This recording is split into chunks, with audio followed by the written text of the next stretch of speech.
Hi everyone, thank you so much for tuning into the Eternum Labs podcast. Today we have a very special guest, the 3 times Mr. Olympia, Frank Zane. And in this podcast episode, we discuss longevity, spirituality and meditation, and of course, some bodybuilding. If you like this podcast episode, please remember to like us, follow us, or subscribe to our channel. I hope you guys enjoy this podcast as much as I did, and we'll see you in the next one. Welcome to the Eternum Labs podcast.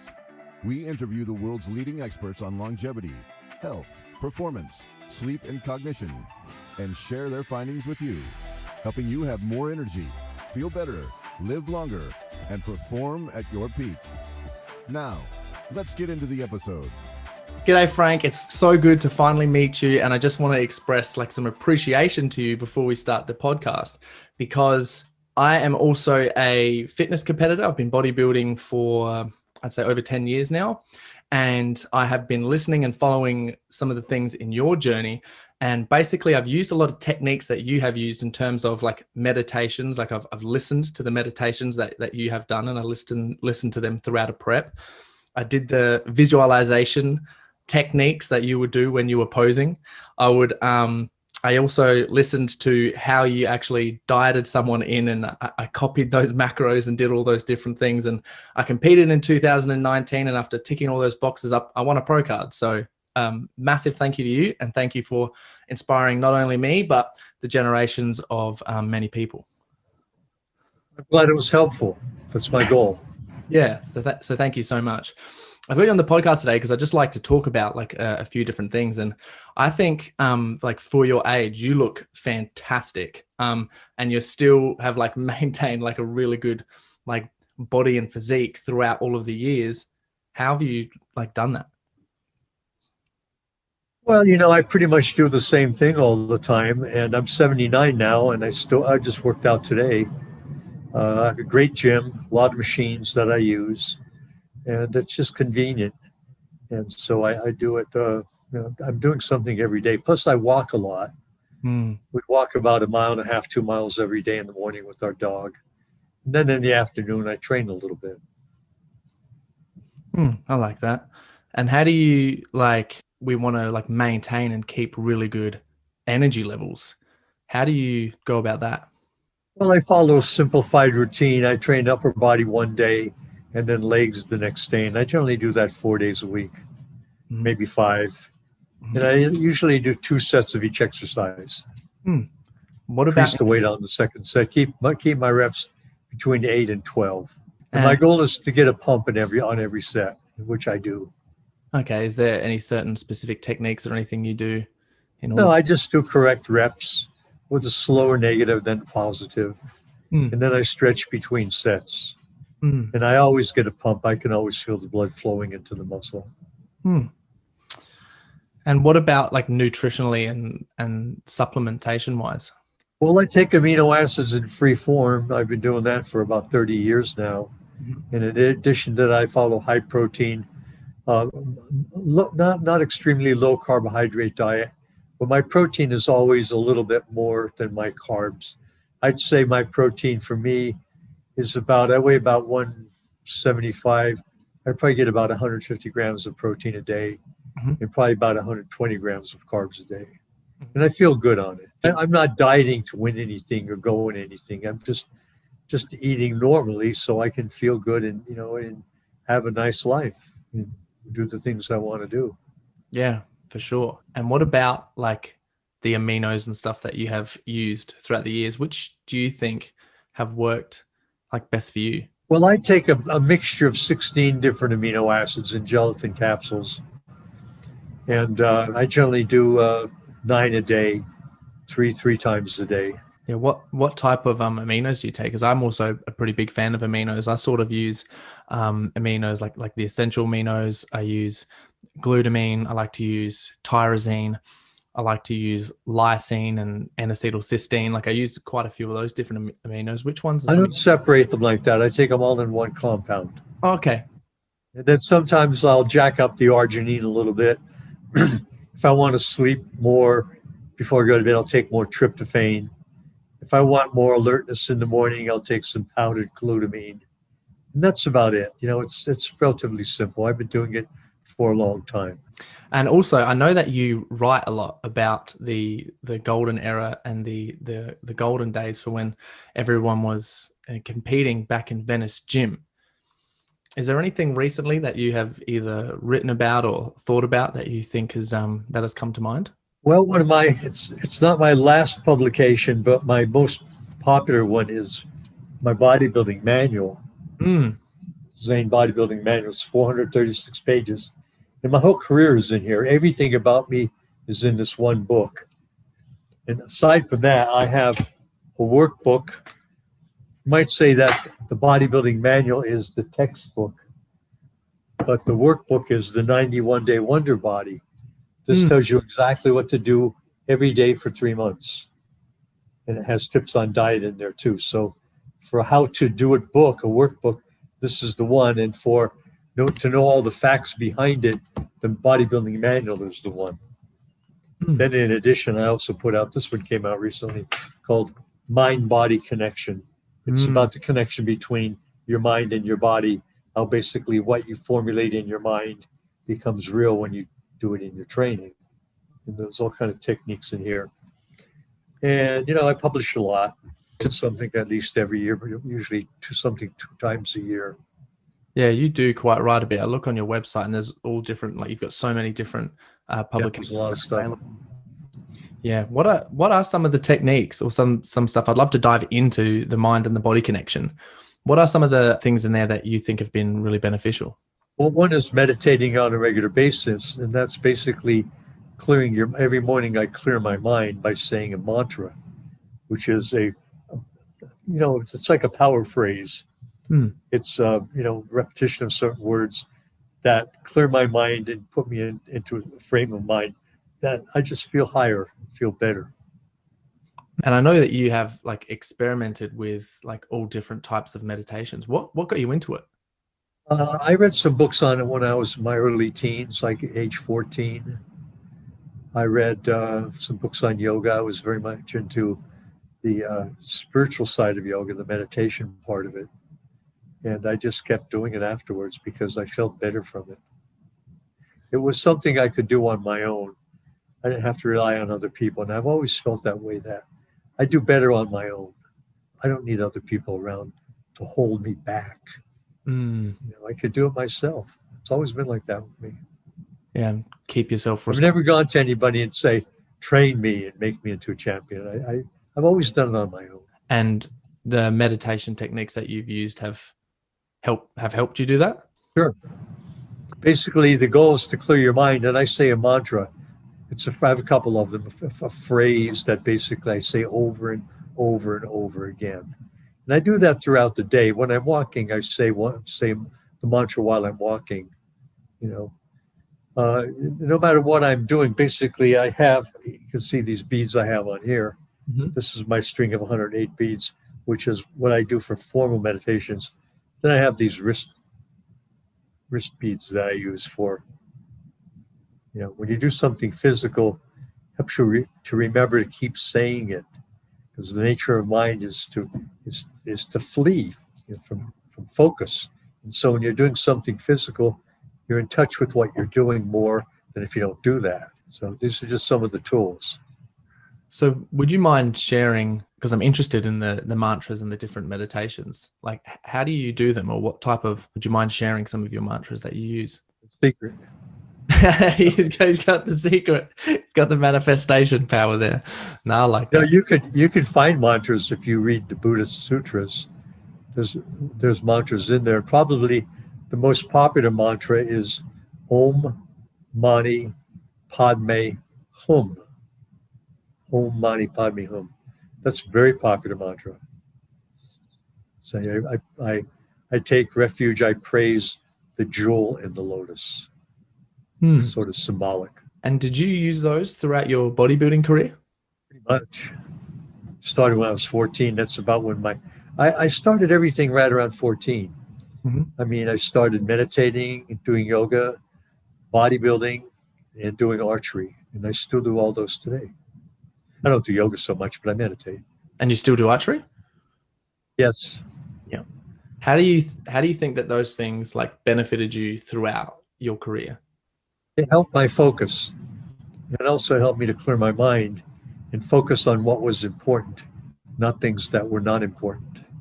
Like one thing, if you're a competitor, that's not important, is thinking about other competitors. It doesn't matter.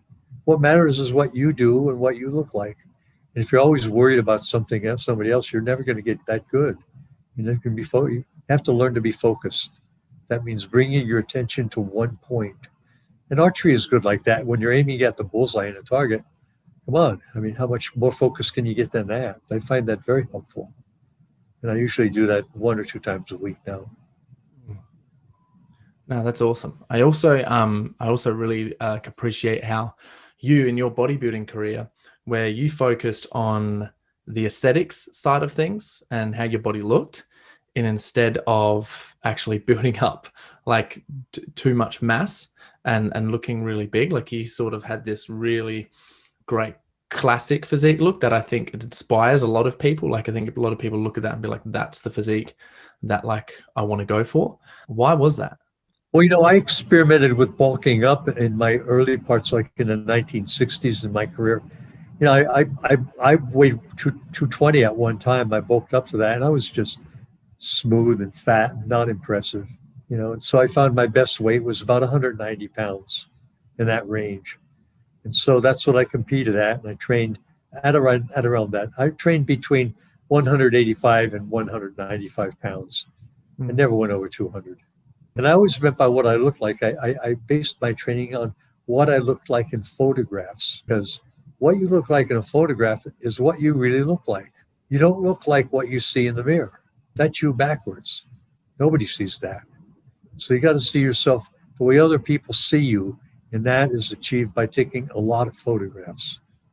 And I have thousands of images that my wife took. She's a very good photographer. And, I published those, and all my books have photos that she took.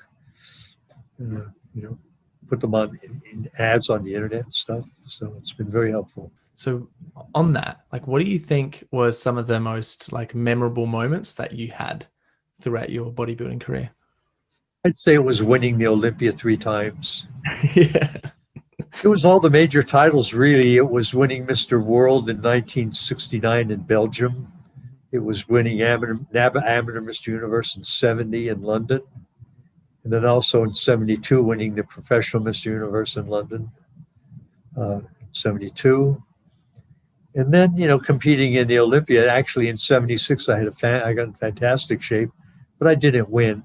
A lot of times in competition, when you're in fantastic shape one year and you don't win, but everybody comes up to you and says, you should have won. You win it the next year. That's what happened to me. I won it in 77 and 78 again in 79. Yeah. And what do you think was like some of the most important parts of that journey for you?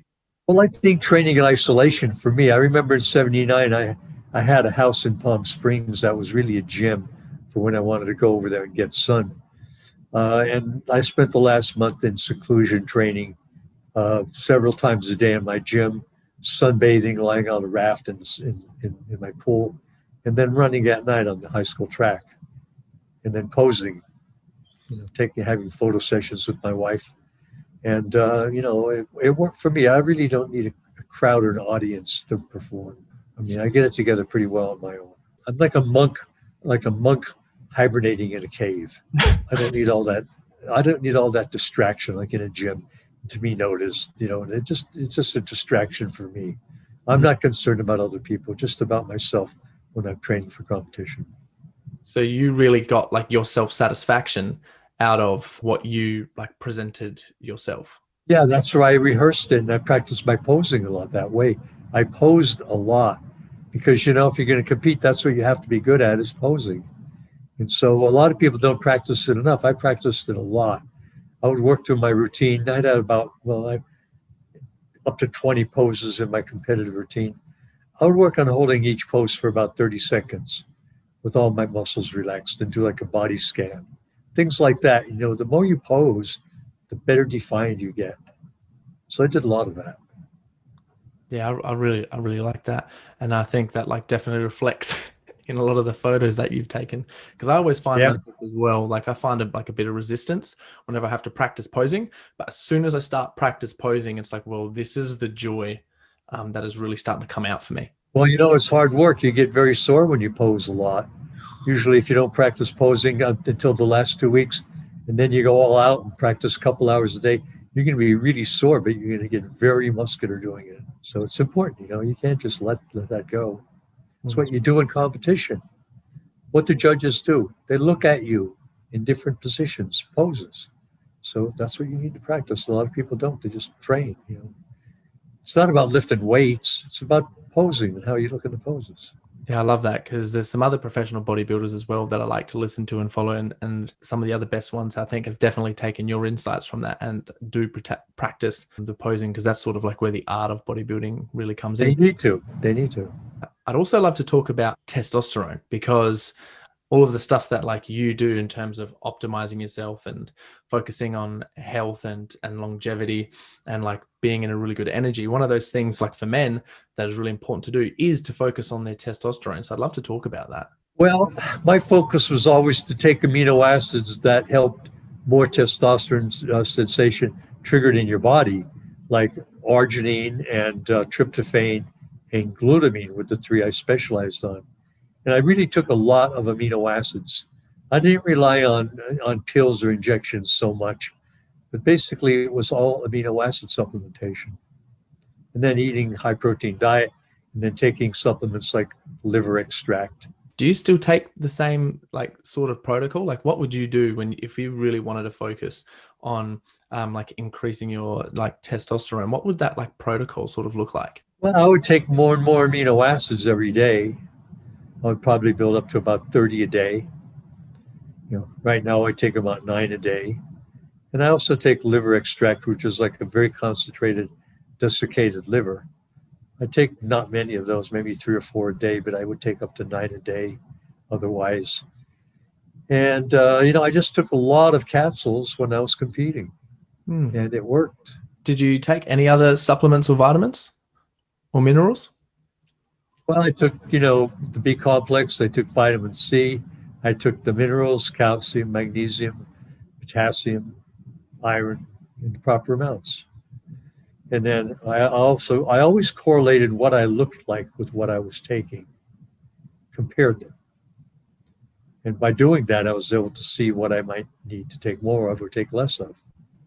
And like obviously doing that, one of the main things that you're going to be focusing on is recovery. And I think like now it's being shown, like the light has been shined on actually focusing on recovery and how important it is in order to make yourself look good, make yourself feel good, give you like the energy that you need.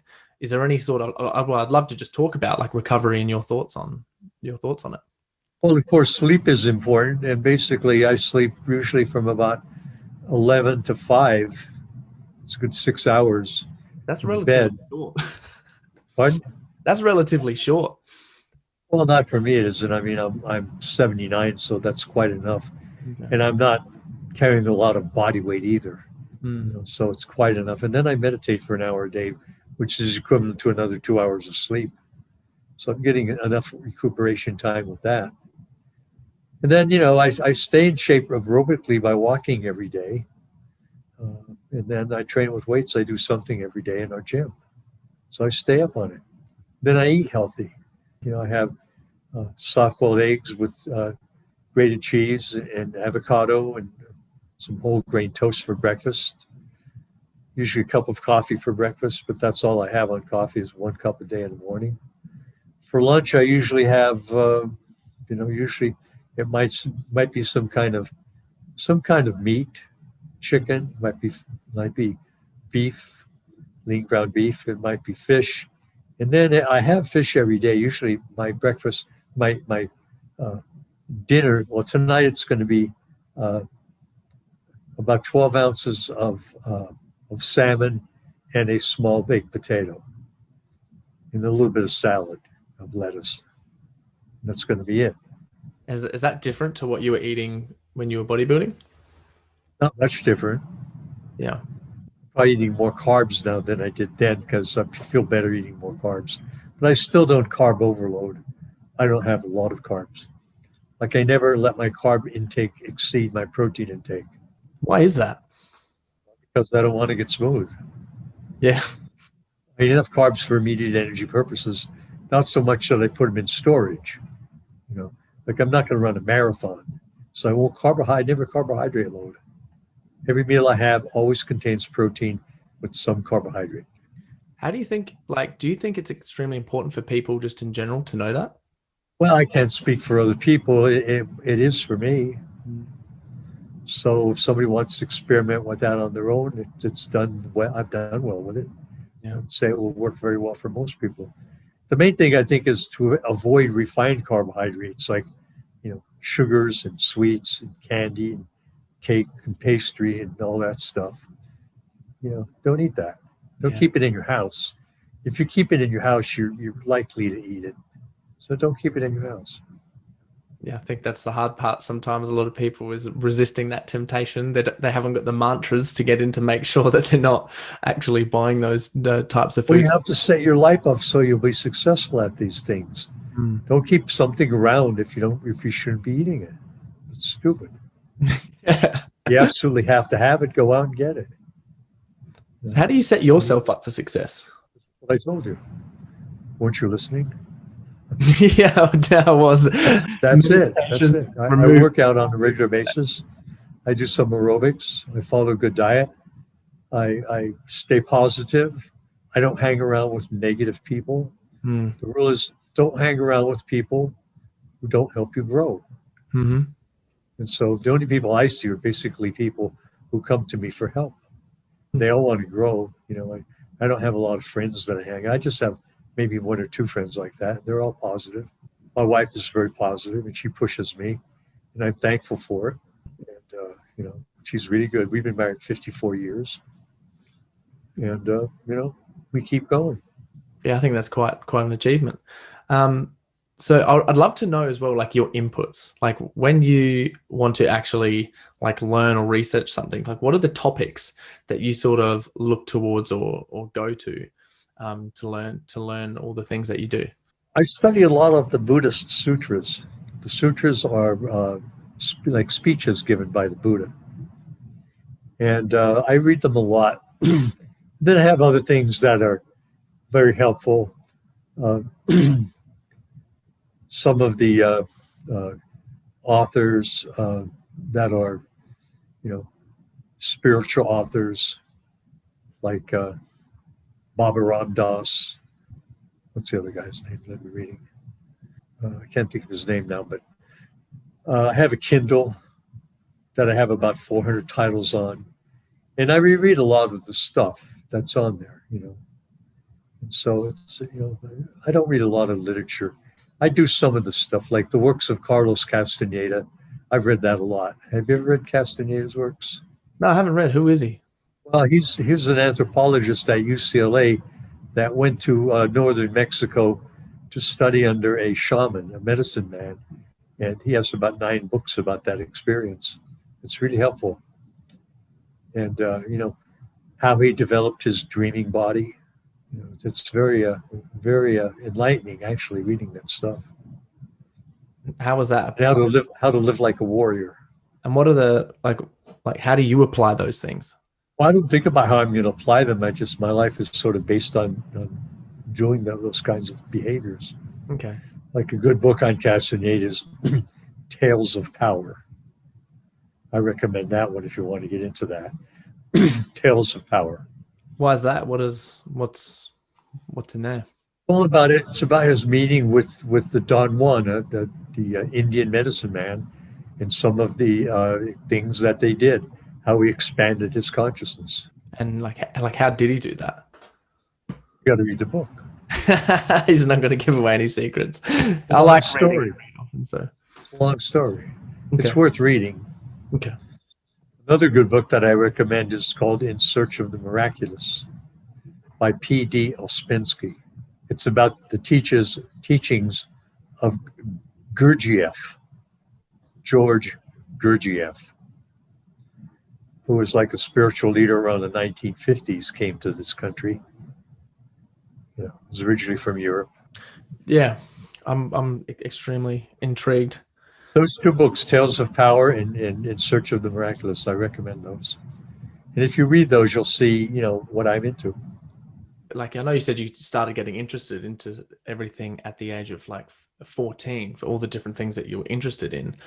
But how do you think that the spiritual path has like been beneficial to you? Because there's not many other bodybuilders that I know that do follow the spiritual path, even though I think that like bodybuilding myself personally is like a sort of like a spiritual experience. It is. It always was for me. And anything I could do to help that was what I did. And I found that reading literature that was inspiring was very, very powerful thing. And there's a lot of it, I mean, there's just what I mentioned is great, like Carlos Castaneda's books, Ouspensky's books, Gurdjieff books. He has one called All and Everything. Guess what that's about? Nothing. All and everything. All and everything, yeah. I think it's important to be able to clear your mind. And I do watch television, but when I do, I watch how people act. A lot of times I'll watch it without sound, just to watch their body language, what they're saying. What do you get out of that? Well, I see how people act, from what their body language is.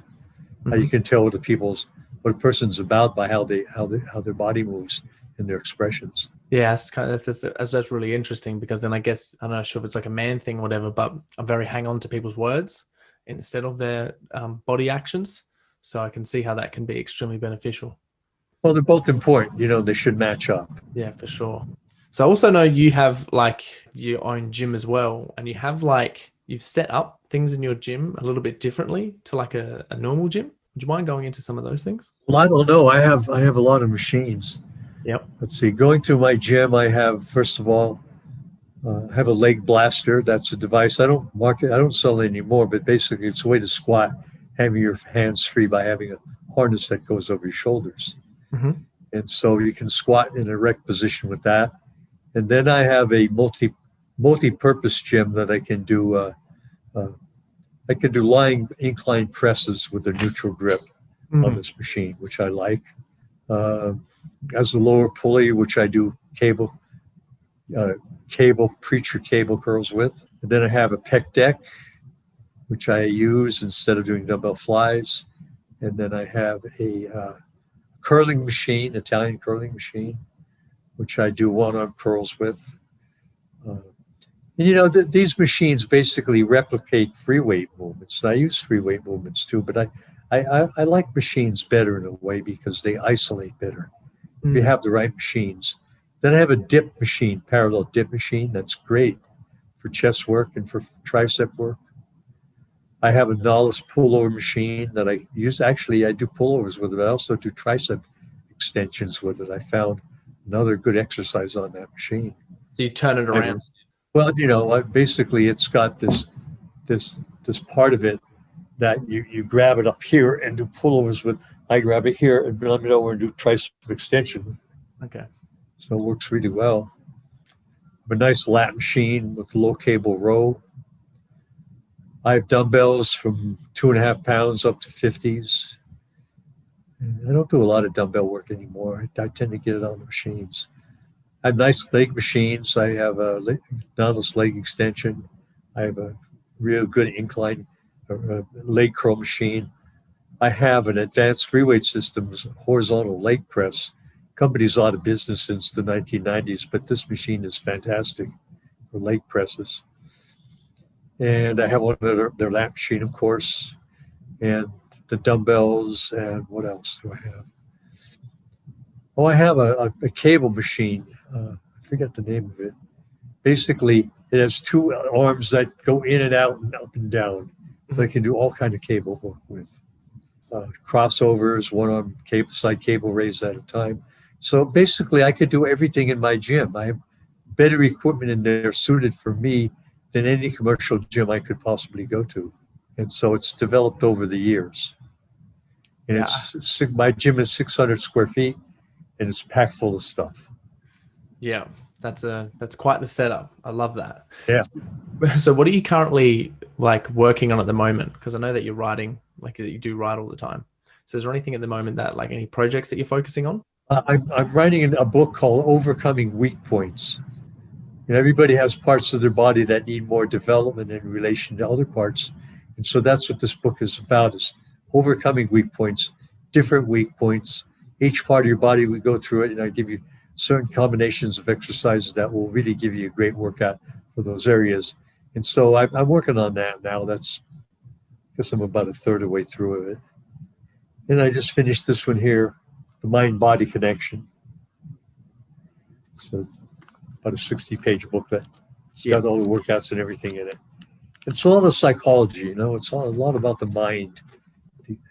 Basically, as the saying goes, is our lives are shaped by our mind. We become what we think.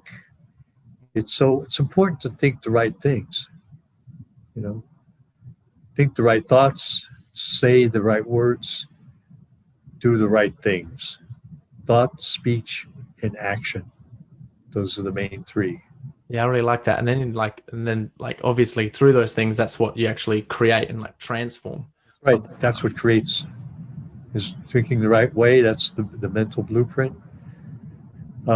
Saying it out loud. It's already behavior. When you say things out loud, they already start to happen. And then follow through with your behavior. Everything works that way. And I'm assuming that's obviously like through doing those things into your Mr. Olympia prep, those things would help. And so I practice right speech too. Okay. So if somebody says to me, I was going into the Olympia, one guy says to me, what do you think is going to happen in the Mr. Olympia contest this year? I said, it's my intention to win. Simply put, I intend to win. Need I say more? I'm go in there and win it.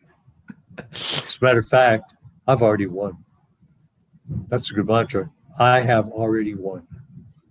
And I've said that a lot.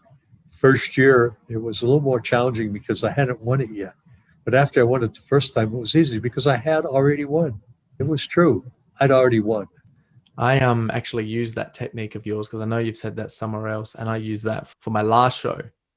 And then I was thinking for when I won the pro card, and then for the future ones, I start obviously thinking to myself, like self-doubt creeps in, and I start thinking to myself, like, maybe you won't be as conditioned. All of these other like self-doubt, negative thoughts sort of come in. And for myself personally, what I noticed only recently, only the past couple of days, was I noticed myself thinking, okay, you haven't been meditating or actually focusing on clearing your mind as much to give yourself a chance to give yourself the best self-belief possible when entering into the competition. That's what you should do. Yeah. It's not about other people. Yeah. It isn't. It's about you. Strictly you. How you prepare, what's on your mind, Basically, you have your dream, you have your goal in mind. You have to sell it to other people. You have to convince other people that this is the truth. This is it. You got to believe it, then you got to convey it by how you behave. It's not only about believing it, it's also about backing it up with photos that you see how fantastic you look in the photos. That's what gives you the confidence. You can't just imagine it and not have anything to back it up. It has to be based on something. The photos are the true reality. That's how you own it. That's how you see it. That's how other people see you. You never see yourself. Most people never see themselves the way they do in a photo. They see themselves in the mirror. That's backwards. You don't look like that. It's backwards. Plus, what you see in yourself is a lot of your own projection. It's what you think you look like. A lot of times you project that into it. Yeah, just taking notes down for that. Sort of like you got to cultivate a belief in yourself, set the intention, and then you sort of have back it up. Yeah, convince others to convince yourself, which sort of goes around in a loop and helps you self-belief again. And then you do that and make it concrete by. That's right. Do everything possible to make it real to yourself first and then to others. Do everything possible to make it real. I like that. Because everything happens, obviously, first in your mind and then in reality. So, right. Have you got any is there a story for one of your major bodybuilding competitions about like how you actually like use that leading into a show? And was there any parts in there where like resistance would show up, Well, would challenge you? what comes to mind is when my last year, 1979, I was going for 3 in a row, and I had a house in Palm Springs. I would be over there, go over there from Los Angeles and get sun. But the last month I stayed over there, and I had a gym in the house, and so I did nothing but work out and sunbathe and say my mantra and then run at night. All day I did that. I said my mantra continuously. And so that's what was on my mind. Nothing else came to my mind. I just said that, crowded out negative thinking, and I was blissful. I was extremely happy doing that. And that came out too. So I learned how to do that. I really like that. And yeah, like during that time, obviously when you really want to focus on the competition, but during the other like time of the year when you were training or doing something, did you make friends with the other competitors, the other guys that were competing? I knew them from the gym, but that wasn't my goal, to be friends with everybody. Okay. At the contest, I never talked to anybody. Yep. I didn't even look at them. I ignored them. Mm-hmm. It was all about the image that I projected to the judges and the audience. I mean, I knew them in the gym and everything, and we had friendships, but it stopped at the competition. Yeah, it stopped at the competition. Yeah, because I'm assuming that you guys surely would have had like some sort of stories together when you weren't at competition, when it wasn't time to go warrior mode, when you guys would talk or train. Well, I could think of a lot of things that really weren't that important. I remember one time I was doing Roman chair sit-ups at Gold's Gym, and one of my heroes from bygone days is Zane Kazuski, who was known for his abs, and he was, he worked at the gym 2 days a week. So he was friendly with me.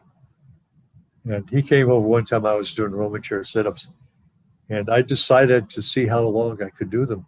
And so I did them for half an hour, and that wasn't that bad. My lower back was a little bit stiff after that. So the next day, I did them for an hour. And it wasn't that bad. And then the next day I did it for an hour and a half.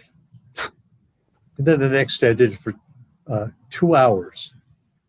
And then the last day I did it for 2.5 hours. And I realized I could keep doing it if I wanted to, but I had other stuff that I could do. So that's how basically I learned that what I could set my mind to, I could achieve. It's a matter of focusing on that to the exclusion of conflicting thoughts. And when I was doing ab work, that was basically, I was very centered when I was doing that. Because obviously actually having your abs to express themselves can be a bit of a difficult thing. It's not always just how many sit-ups you can do. Well, you just focus on the movement, that's all. Yeah. And the tension in the muscle. And then you just keep going. So do you have any other hobbies? I'm pretty sure you play like musical instruments. I play harmonica. I'm a decent harmonica player because I've been playing for so long. I play chromatic harmonica. That's my favorite. And I have a couple of guitars. I play rhythm guitar. I don't play solos. I play rhythms on the guitar. Solos on harmonica. Then I make bamboo flutes. I have a number of those I've made. I make the shakuhachi flute, which is the Zen meditation flute. It's 5-hole flute. And I play those too. So it's flute, harmonica, and guitar.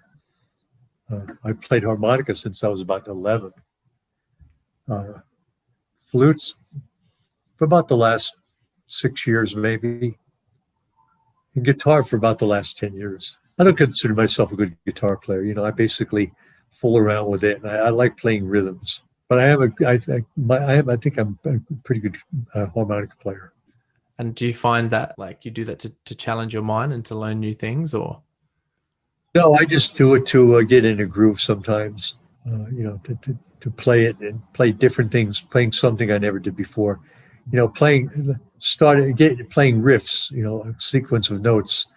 I'll play a sequence of notes and then I'll develop a theme for the music after that.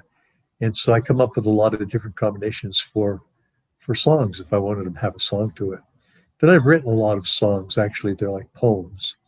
They're bodybuilding songs. I like that. So your bodybuilding poem songs. I had a book years ago. I still have a couple copies laying around. I don't sell anymore. It's called Let's Grow. And I have about 36 songs in there that I wrote. And did that just sort of help you get clear and help you set intentions as well? Well, they're like mantras, they're like extended mantras. Mm. Let's see, what's one of them? I can't think of one right now. But songs that basically, it's called oxymoron. Do you know what oxymoron is? No, I've heard the term before, but I couldn't It say means it doesn't make sense. Yeah. One of them is called, I'm in a hurry to relax. Just so contradictive already. Yeah, I like that. Yeah, they contradict, but, I'm in a hurry to relax. It's like the I story don't of have my time life. to pay my tax because I'm in a hurry to relax. Yeah. Stuff like that. Basically that's part of overcoming your mind is with nonsense like that. Things that don't make sense, but in a way they do. So what motivates you to do all of these things? I just get ideas. I guess clearing my mind and opening up that space so I can get ideas. And so that's what I do. And clearing my mind basically is saying a mantra. I start that way, and then after a while, I can drop the mantra, and my mind will be totally empty, and it'll get flooded with ideas. Nature does not want you to have a clear mind. Okay. When you're meditating, for example, saying a mantra, and then all of a sudden you get a clear mind. And what can happen is you start getting a flood of ideas, very creative stuff. And that's nature telling you to break your focus. It's sort of like you have a goal and you're going toward that goal. But you notice along the way, there are a lot of sweet smelling, pretty flowers. And so you stop and you smell the flowers. And you don't reach your goal. See, that's the whole concept. Focus on your goal. You can stop and smell the roses sometimes, but that's not all you should do. There's time for that. Yeah, I actually love that so much. I hope you don't mind if I steal that quote because that's quite fantastic. Because I coach entrepreneurs in order to, they sort of get to this part of their life where they've had some sort of success or business success or start to achieve some things. And they've been distracted the whole time and prevented themselves from having the ideas and having the stillness for those to come up. And a lot of the time what we do in the coaching is one of the main things, which is so simple, is we just get them to try to have some stillness within either their day or weekend, because a lot of the time people are like extremely busy. So I sort of think Yes. I come up with this theory that like there's a certain amount of stillness that we need like per day, and we have a bank of it. And if we don't reach that certain amount of stillness every single day, what happens is on the weekends, on Sundays, for example, people just go, oh, and don't feel like doing anything. Then if they have a busy Sunday, they come back to like work on Monday or something, and they haven't had that stillness time. So it's very hard for their bodies to recharge. And then eventually their immune system drops down and they end up getting sick. And it's sort of like the whole world's just telling them to just like relax, get still, and look at things from a bigger picture. So scheduling that stillness in, I find, is really important. It's important to think the right way and meditate, and be able to clear your mind. But it's also important to pay attention to how you speak, the words you use. And there's a whole category of things that people say. I call them negative body metaphors. They're expressions that puts a negative energy or negative burden on their body. Like a person doesn't like something, and instead of simply saying, I don't like that, they say, I can't stand that, or that makes me sick. Oh, you want to get sick? Keep saying that to yourself. You make yourself sick. Things people suffer are self-fulfilling prophecy. They create them. Create a lot of negative baggage. Don't talk that way. Don't let other people talk to you that way either. You don't want to hang around with people that are talking negative all the time, or doubting or worrying or knocking you down. That's just get rid of that. Yeah. And a lot of the time it's either like, I think it's bringing awareness to that, right? Because a lot of people will say those things unconsciously or hang out with people who say those things unconsciously. That's the thing, is being unconscious of it. That's what's harmful. And these people that are unconscious of it are going to suffering the adverse effects of it. But you should never buy into that. Which I And can if you find yourself saying that, you should correct yourself and say it the right way. Or if somebody's just talking to you that way, it could be good. I mean, you might hurt their feelings. You say, you mean this. Somebody says, that makes me sick. You might say, you mean you don't like it. Just simple corrections like that. Yeah, either you don't like it or you don't value it. It's sort of actually being really consciously aware of your vocabulary. You don't prefer that. Don't prefer. Yeah, I like that one. And actually spending the time in terms of like, well, for all the stuff that you're going through, it makes so much sense in terms of what you're saying beforehand is sort of self-belief, convincing yourself and convincing others to believe in yourself. You have to add all of those little things in that you have mentioned in terms of actually actively being aware of your vocabulary. I find that crazy important. Yeah. I have a good rhyme for you. Ready? Yeah, I'm ready. The present is a microsecond fiction. The present is a microsecond fiction. Now you see it, now you don't. I can't even put it into diction. It's not even here anymore. The present won't stay as time slips away. Everything that we perceive as the past. Something happens that's present, it's gone. It doesn't stay. Microsecond fiction. Did you write that? Yeah. Yeah, I love that so much. That's like really impressive. I'm gonna make sure that afterwards I'm gonna re-listen to this and actually like write that down. Good. You're making it all up. Yeah. You are. All the time. Either unconsciously or consciously. It's up to you, it's whatever you want. You look out at the world, it can be a dump or it can be heaven. It's up to you. Actually, it's whatever you want. You visualize that and you do it long enough and it becomes real. I think the hardest part though is just when people get tested or go through the trials of when things get really tough, and trying to stay convicted to those intentions and to those values and to those visions is what the thing is though that they created that. Yeah, it's all your own creation. You're making it all up all the time. It's however you want it to be. So the main thing is to talk the way you want it to be. Yeah, I find that fascinating. Older people tend to be like that. A lot of them, as they get much older, they use a lot of negative language, and it becomes true for them. Talk themselves into it. Yeah, it's pretty interesting when you do see that, because even like some people, because I've had some really positive things happen to me in my life, which have been that I'm extremely grateful and appreciative for. And some people that I talk to, try to influence, and try to motivate, start the questions like how. And I kind of get stuck on that question sometimes. But as you were talking, like the answer just sort of popped into my head, and it's like, well, I'm extremely kind to myself in my own mind. And I try to always be as positive as possible and speak to myself as positive as possible, give myself self-respect. You know who Steve Vai is? Steve Vai?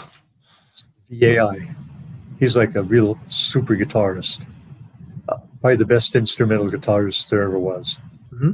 He's a friend of mine. Yeah. And he says, this is like poem on this. Ultimately, there's nothing. There's nothing there. Reality is just empty space. You put stuff there. That becomes your belief system.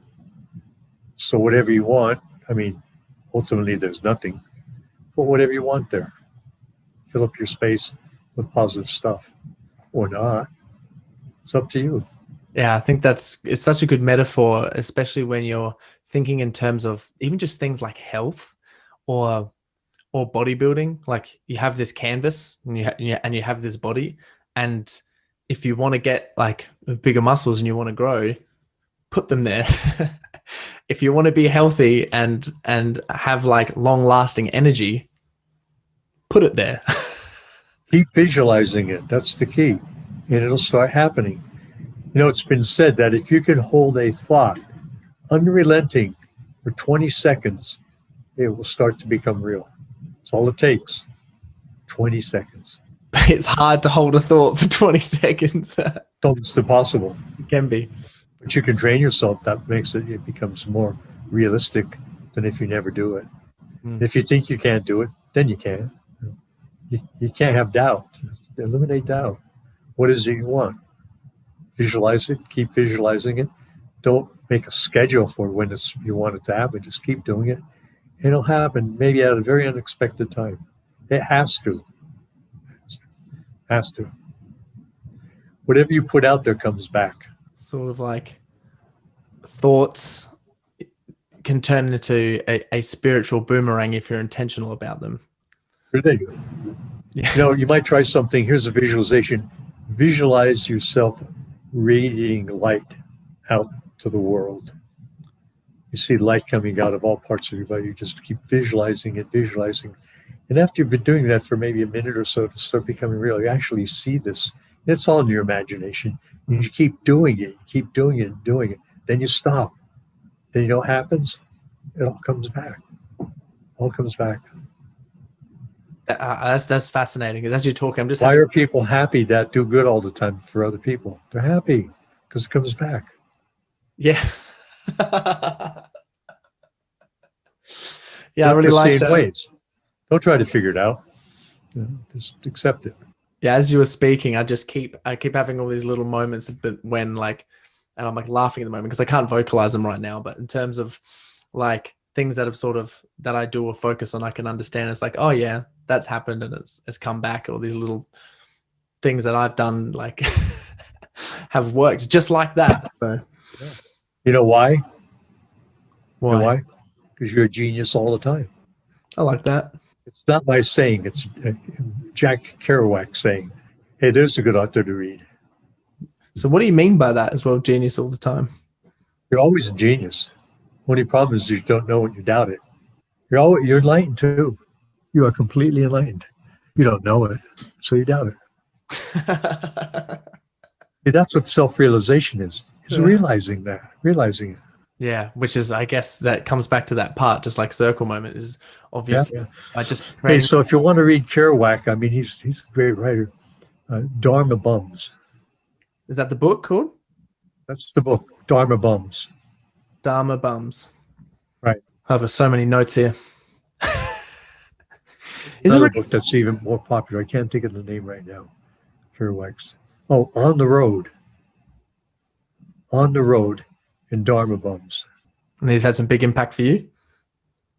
Yeah. Do you have any other techniques that you like to use and meditate on? Like you said, you're visualizing yourself spreading light out to the world. And I know that you would have in your bodybuilding competitions, like as you were posing, you would have been visualizing yourself winning the shows. I would visualize my posing routine too. Yeah. I would visualize it like looking at me like I was posing on stage, from coming from the outside in to see what my poses were. And then I would also visualize it actually doing it and looking outward and going through the sensations and feeling it. There's two different ways of visualizing. Yeah, well, I think that's internal and external. Yeah, that's like super visualization though, like actually allowing the feelings to come through too. That's a whole nother different ballgame. Start with the external, looking at it, and then go to internal and feeling and radiating it outward. I would, when I would be going to give an exhibition, what I would do sometimes, this one time I was giving an exhibition in Arizona. It was before competition, so I was still getting in top shape, but I was sort of big and a little bit smooth. But I took pictures of my posing routine, and I made a film strip of it. I taped them together, so I knew when they were, and then I'd listen to my posing music as I looked at the photos, and I got it perfect that way. It came very easily because when I would hit one pose to the music, automatically I would think of what the next one was. Just follow each other. It's amazing how your memory works if you train it for things like that. Actually training your memory. I find that. Yeah, I love that so much because obviously when you would have got on stage or had the exhibition, so you put the music at the exposition on top, or you did the own music yourself and then run that through in your own mind? I would listen to it sometimes, and then the other times I would just run it through. Yeah, that's just giving me some ideas in terms of what I'm going to do, because they have these as well. It's funny that you said that with how you actually use your memory, because they did a study, I'm not sure when, but I remember reading it or listening to it somewhere and actually researching it and seeing that the study was real. But what they did was they they did a study between people actually playing the piano and rehearsing it by playing, Visualizing it, yeah. and then Or people shooting basketball hoops, the same kind of thing. yeah, and they It's just kept, almost the same thing. yeah, and there's like they come up. It was like the difference between the people who actually practice it, the people that nailed the piano were like 95% accurate, and the people that just Yeah. visualized it and didn't touch the keys were like 80% accurate or something. Yeah, it works. Yeah. I don't remember being absent-minded. Ooh, what do you mean by that? Think about it. I'm trying to. Yeah. It's an oxymoron. Yeah. Like I'm in a hurry to relax. I resonate with This makes sense. so much. I think that's just being extroverted doesn't help there. Yeah, so we'll wrap it up because we're getting to the end of the show now. Thank you so much for coming on. I would just like to ask you sort of one more question for people who really want to optimize themselves and really become better within their health, within their body, spirituality. If you were to give some advice to people that have just started that journey and they really want to make that change, what is something that you would say, or some wisdom you could give them? You need a good guide, and that's why I have written books. You know, I'm an HG. Basically, I taught school for 13 years. I have a master's degree in experimental psychology and in education. So basically, my goal is to educate people, and that's why I write these books. This book has everything in it. Everything. And then the other one, that's the textbook. That's all the ideas and the facts. And this one is the workbook where you can actually do 3 months worth of what to do every day, all the workbook. These two are very, very helpful for people. And the other one is I have a DVD that shows all the exercises on there that I actually recorded that I was 60 years old when I did that in my gym. So that was like 29 years ago. Still doing the same thing. And I love how you use the term as well, guides, as actually getting books, because I also think and using books and using those different like tools for that, and it's not just also getting someone as well. But I find that like it's very important for people to match up with whatever their goals are and what they're actually doing to precisely choose the right guides as well. Absolutely. Yeah. You know, a lot of people's goals, and of course mine were like this for the longest time, was to make progress, to get better. And now my goal is to stay the same. Well, it's not to change. A little bit hard not to change when you end up being the best. Am I right? Right.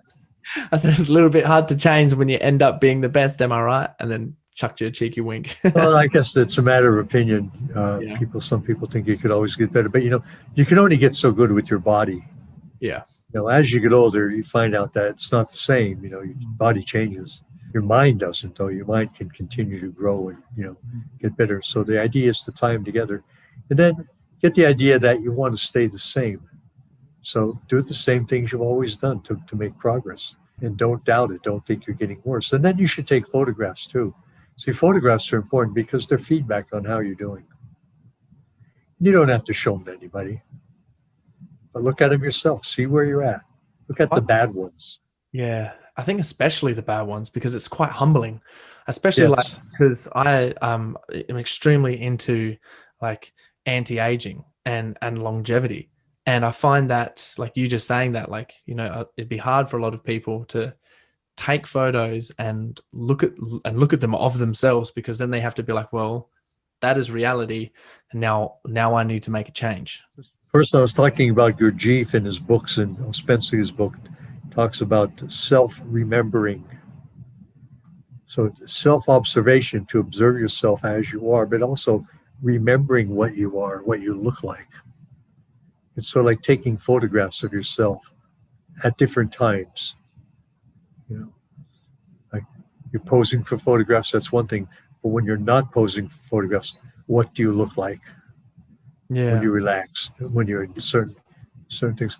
My wife showed me a photo she took of me walking today, and it was humbling. My stomach was hanging out. I was hunched over. I don't see myself that way, but you know, it's the way I am sometimes. So It's good to see that. Yeah, I think that's like such a valuable lesson. Is there anything else you sort of do to ensure healthy aging? And don't worry. I don't worry about anything. It's all part of the plan. Stay positive. Don't worry.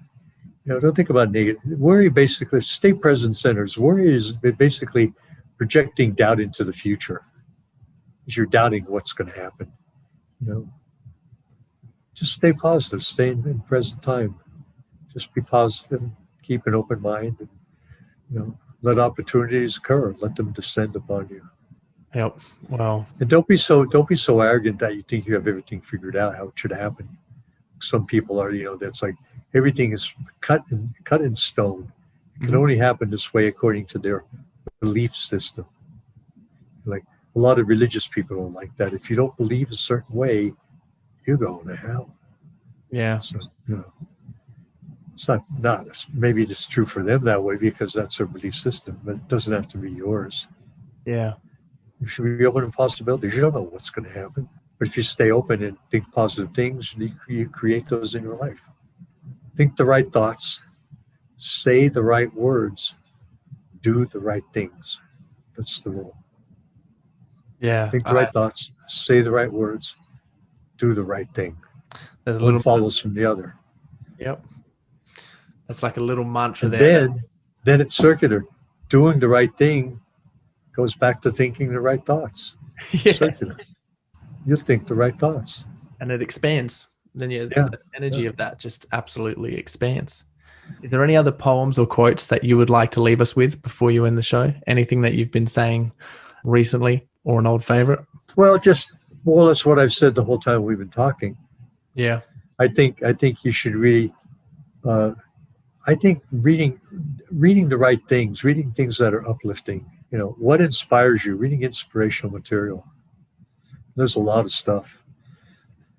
I've had a Kindle reader for about 10 years now, and it's really great having that because I have at least maybe even 400 title books on there that I can refer to at any time. And I reread it, reread a lot of that stuff. And I think that's important. I don't carry around books, although I do.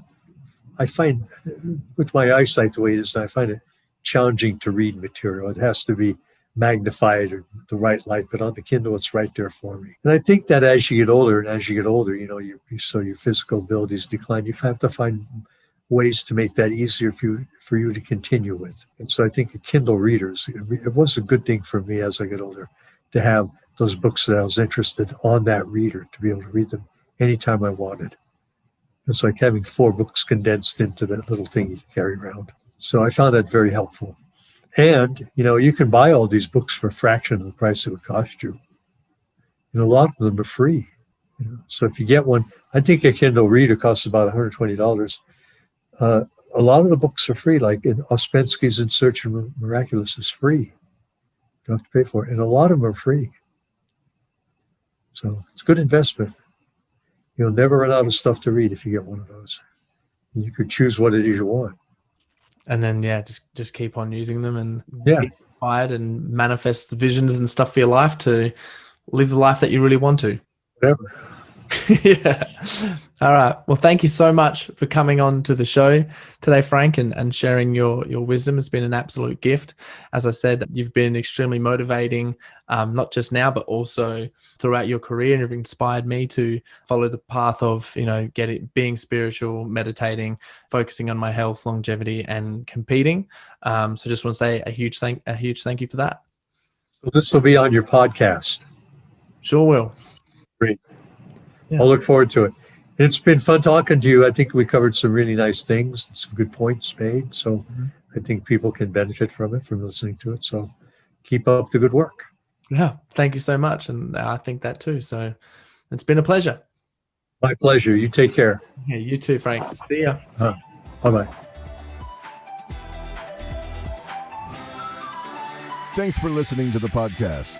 To learn more, go to eternumlabs.com.au.